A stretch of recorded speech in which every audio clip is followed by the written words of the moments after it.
DJ शारद Lucky बुआ बिछिया वाले। एक कॉलेज वाली। क्या बोले? मैं तुमसे प्यार करता हूँ। I love you. तुम्हारे जैसे प्रेमी दीवाने मेरे आगे पीछे घूमते हैं, समझे?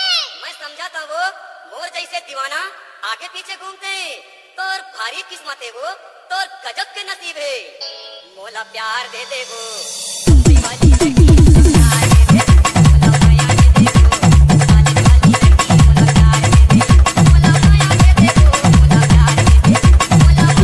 आप सुन रहे हैं डीजे शारद लक्की का मिक्स किया हुआ गाना।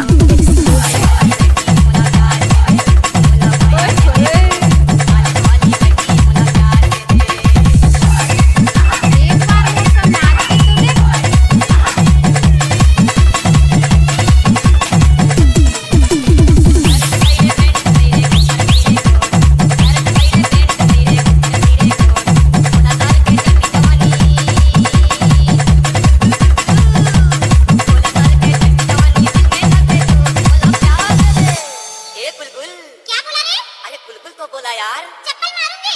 अरे चप्पल ना मार। क्या? बोला प्यार दे दे वाली लड़की, बोला प्यार दे दे, बोला माया दे दे। इलाका किसी का भी हुस्मा का होगा डीजे शारद लक्की का।